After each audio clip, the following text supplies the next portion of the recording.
Canada Reads American Style proudly presents 5 women from North America who each think their book is going to win Canada Reads 2020.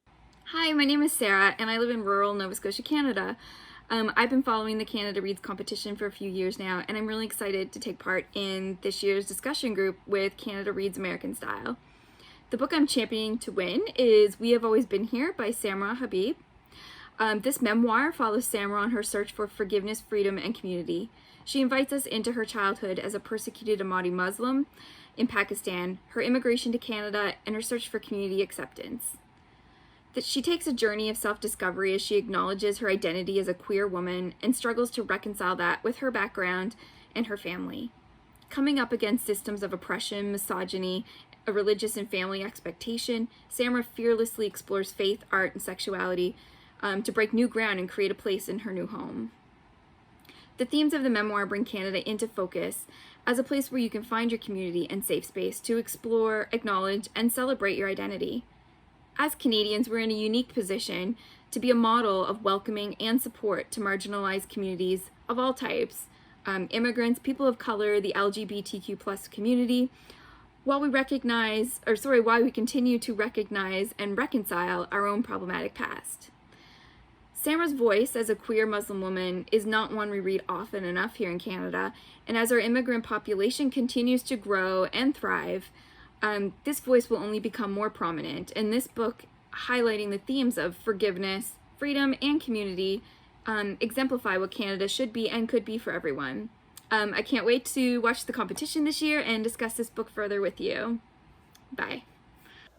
Hi, I'm Rebecca, and I'm from the U.S., and the book that I'll be championing this year for Canada Reads 2020 competition is From the Ashes, My Story of Being Métis, Homeless, and Finding My Way by Jesse Thistle.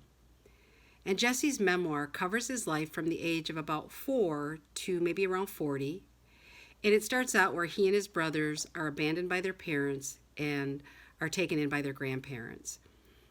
It continues in following Jesse's life as he ends up with addiction issues. He participates in petty crime. He ends up homeless. He has a life that no one chooses. But why did I choose this book? It is an incredible, compelling read. It is one that stays with you. But ultimately, what I loved most about the book is that it is about hope, grace, and Jesse's redemption. As I said, it will live in your heart. You will never forget it, and I highly recommend this book. Thank you. Hi, my name is Larissa from Nova Scotia, Canada, and I am championing Son of a Trickster by Eden Robinson for the Canada Reads American Style Canada Reads discussions. Son of a Trickster is about Jared, a 16-year-old high school burnout who is known for selling weed cookies and has a scary mom who's often wasted. He drinks and smokes too much, his mom's a mess, and his life is chaotic. It's a coming-of-age story. It's about him finding himself, about finding out who he really is. It's full of magical realism, full of myth and story, and really about Jared and how he learns to cope with all of the things going on in his life. I am championing it because it was one of my favorite reads of 2019. It's full of humanity and compassion, and you really get to know Jared, who is not what you expect him to be. It's also full of culture and culture-infused myth and story. It's full of magic. It's full of ghosts.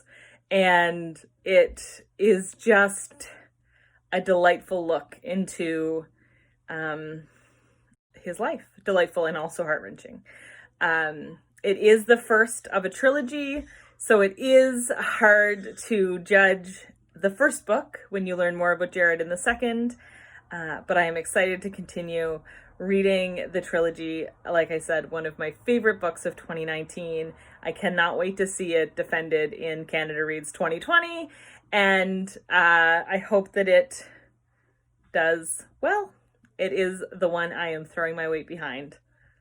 Hope you'll watch. Hi everyone, my name is Jolene and I'm from St. Catharines, Ontario. But right now I'm actually spending some time at a cabin somewhere in Ontario in the woods. I'll show you a bit where we are. That's the woods. And I'm here with my 2 dogs. They're out exploring right now. I'm very excited to be part of this Canada Reads group. I am a bit of a Canada Reads geek. I love following it. I'm glad we have new dates. I will be championing the book Small Game Hunting at the local Calgary Gun Club by Megan Gail Coles. Megan Gail Coles is from Newfoundland, and that's where the book takes place in St. John's. And it starts off at the Hazel restaurant. The people from the town go into the restaurant to wait for a storm to pass. But we learn from 2 of the characters, Iris and Olive, about their storms of life while they go through the day of serving the customers. This is an intense read. It was very different than anything else that I have read. But I think it's an important read, especially with the Me Too movement and things like that going on. I think it's an important thing for Canadians to read. So I look forward to being part of this group and I hope you follow along. Thank you very much. Hi, I'm Shauna and I'm from the US. I am Rebecca's counterpart in the Canada Reads American Style podcast and YouTube channel. I am championing Radicalized by Cory Doctorow. And Radicalized is 4 different short stories that all have to do with society, technology, and economic of today, everyday, daily life. And what's really cool is a lot of these stories are about what's taking place in the world today and how it could look in the near future. I'm championing this book because I have to say the technology piece really grabbed me, and I love reading and knowing more about that world and how it is influencing our society today. So please don't forget to join us. We are doing a recap every single night after the competition at 7 p.m. Eastern, and we can't wait for you to join us. Bye!